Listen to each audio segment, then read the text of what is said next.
ಶ್ರೀರಾಮ ಸಮರ್ಥ. August 20.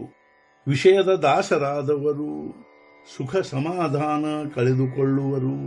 ಎಲ್ಲ ದುಃಖಗಳಿಗೆ ಮೂಲ ದೇಹವೇ ಕೇವಲ.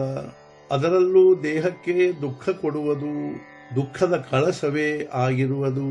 ಉಪ್ಪಿನ ಕ್ಷಾರತ್ವ, ಸಕ್ಕರೆಯ ಮಧುರತ್ವ ಇವಕ್ಕಿಲ್ಲ ಬೇರೆತನವು. ಅದರಂತೆ ದೇಹ ಹಾಗೂ ದುಃಖವು ಸದೃಢನಾದರೂ ದೇಹದಿಂದ ವಿಸ್ಮರಣೆಯಾಗಲಿಲ್ಲ. ದುಃಖದ ನೆರಳು ಇರುವಂತೆ ಶರೀರಕ್ಕೆ ರೋಗವಿರುವುದು ದೇಹಕ್ಕೆ. ರಾಮಕೃಷ್ಣಾದಿ ಅವತಾರಗಳಾದರೂ ದೇಹದಿಂದ ಉಳಿಯಲಿಲ್ಲ ಅವರು. ನಮ್ಮದೇ ಭರವಸೆಯಿಲ್ಲವೆಂಬ ಅನುಭವವಿರುವುದು. ಆದರೂ ವಿಯೋಗ ದುಃಖ ಅನಿವಾರ್ಯವಾಗಿರುವುದು. ದೇಹ ದುಃಖ ಅತ್ಯಂತ ಅನಿವಾರ್ಯ. ಚಿತ್ತವಾಗುವುದು ನಿತ್ಯ ಅಸ್ಥಿರ. ದೇಹದ ಭೋಗ ದೇಹದ ಪಾಲಿನದು. ಯಾರಿಗೂ ಕೊಡಲಾಗದು, ಯಾರಿಂದಲೂ ತೆಗೆದುಕೊಳ್ಳಲಾಗದು. ಇಂದಿನವರೆಗೆ ನಾವು ಮಾಡಿದ್ದೆಲ್ಲ ಪ್ರಪಂಚಕ್ಕೆ ಅರ್ಪಣ ಮಾಡಿದೆವೆಲ್ಲ. ಇಂದಿನವರೆಗೆ ನಾವು ಮಾಡಿದ್ದೆಲ್ಲ ಸ್ವಾರ್ಥವನ್ನು ಬಿಟ್ಟು ಇರುವುದಿಲ್ಲ. ಅಧಿಕಾರ, ಸಂಪತ್ತು, ಸಂತತಿ, ಲೌಕಿಕ ವ್ಯವಹಾರ, ಜನಪ್ರೀತಿ ಇವುಗಳಿಗೆಲ್ಲ ಸ್ವಾರ್ಥವೇ ಮೂಲವು. ಕೊನೆಗೆ ದುಃಖಕ್ಕೆ ಕಾರಣವು.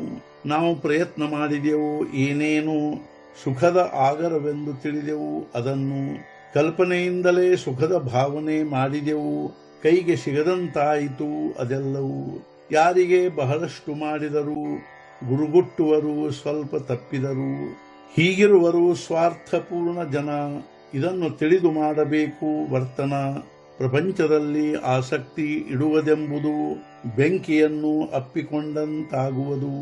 ಆದ್ದರಿಂದ ಈವರೆಗೆ ಬಹಳ ಖಟಿಪಿಟಿ ಮಾಡಿದೆವು, ಆದರೆ ಅದೆಲ್ಲ ಆಗಲಿಲ್ಲ ಸಾರ್ಥಕವು.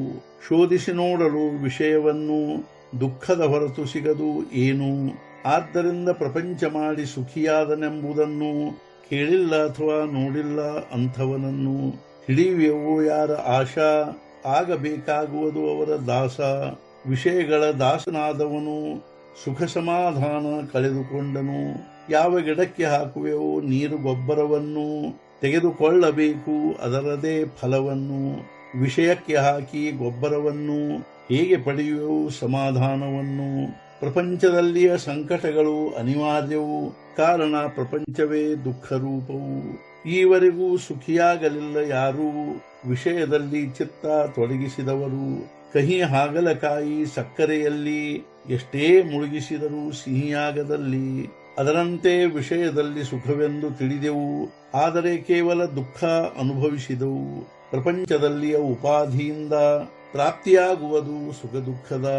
ಸಂತತಿ, ಸಂಪತ್ತು, ವೈಭವದ ಪ್ರಾಪ್ತಿ, ಜಗತ್ತಿನಲ್ಲಿಯ ಮಾನ ಸನ್ಮಾನಗಳ ಗತಿ, ಆಧುನಿಕ ವಿದ್ಯೆಯ ಸಂಗತಿ ಇವುಗಳಿಂದಾಗದು ಸಮಾಧಾನ ಪ್ರಾಪ್ತಿ. ಪ್ರಪಂಚದಲ್ಲಿಯ ಸುಖ ದುಃಖಗಳ ದ್ವಂದ್ವವು ಎಂದಿಗೂ ನಮ್ಮನ್ನು ಬಿಡಲಾರವು. ನಾಮದಲ್ಲಿಯೇ ಇರುವವನನ್ನು, ನಾಮದ ಹೊರತು ಬೇರೆ ಸ್ಮರಣೆ ಇಲ್ಲದವನನ್ನು ಭಗವಂತನೇ ಉದ್ಧರಿಸುವನು. ಪುರಾಣಗಳು ಕೊಡುವವು ಇದೇ ಪ್ರಮಾಣವನ್ನು.